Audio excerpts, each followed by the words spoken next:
संजय जी, मैं आपके पास आ रहा हूं। संजय जी, ये जो मैंडेट है मध्य प्रदेश, छत्तीसगढ़, राजस्थान का, इस मैंडेट का बड़ा मैसेज आपके हिसाब से नंबर 1 और नंबर 2, इसको क्या 24 से जोड़ा जा सकता है?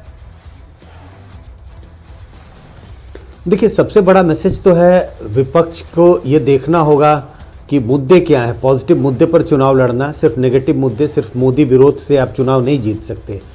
लीडरशिप का अभाव साफ दिखाई पड़ता है। जहां एक तरफ बीजेपी के पास नरेंद्र मोदी जैसा एक विश्वसनीय चेहरा है, ऐसा इनके हाथ में नेतृत्व है जिस पर लोग भरोसा करते हैं।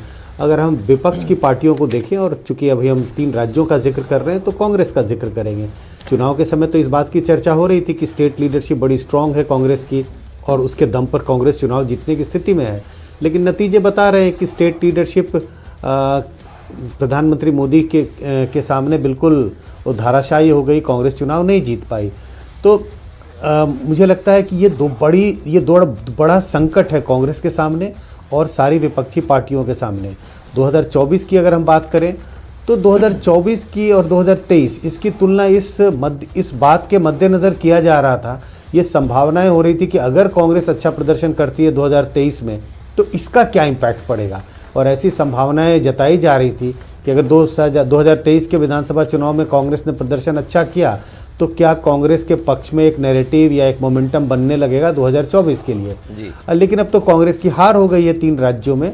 तो मुझे लगता है कि बीजेपी जो पहले से 2024 की चुनाव में मजबूत दिखाई पड़ती थी, इन 3 राज्यों में चुनाव जीतने के बाद बीजेपी को और मजबूती मिली है।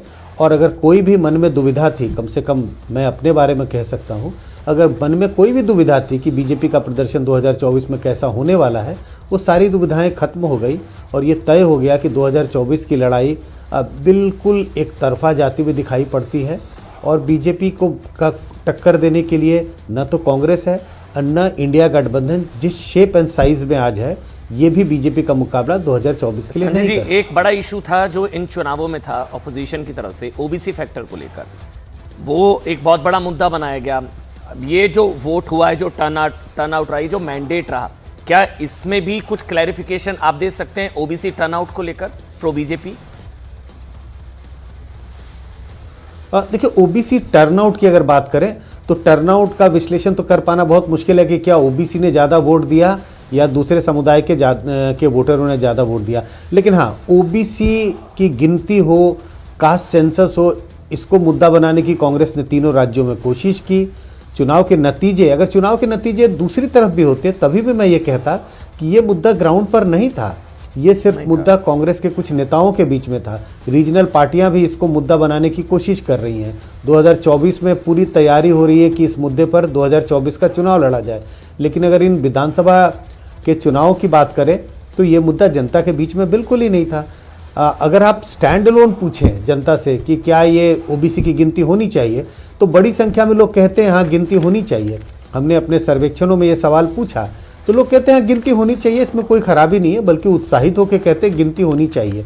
लेकिन लोगों का इस मुद्दे पर जो व्यू है, पॉजिटिव व्यू की गिनती होनी चाहिए, ये उनके वोट देने के निर्णय को प्रभावित नहीं करता। वो वोट देने के समय दूसरे चीज़ों पर उनका वोट देने का निर्णय दूसरे चीज़ों पर निर्भर करता है।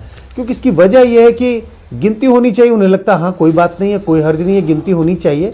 लेकिन उनको इस गिनती से अपने जीवन में होता हुआ कोई परिवर्तन नज़र नहीं आता। उन्हें ये उस बात का पता नहीं कि अगर गिनती हुई तो उनके जीवन में क्या फ़र्क पड़ेगा, क्या उनके सामाजिक, आर्थिक और शैक्षणिक स्थिति में कोई बदलाव आएगा। जब तक इस बात को लिंक नहीं किया जाएगा, जब तक उनको ये भरोसा नहीं दिलाया जाएगा कि अगर गिनती होगी तो उसके क्या फ़ायदे होंगे, तब तक ये एक बड़ा मुद्दा नहीं हो सकता जनता के बीच में चुनाव के मद्देनजर। शुभ रास्ता, ओबीसी कार्ड, कास्ट सेंसस,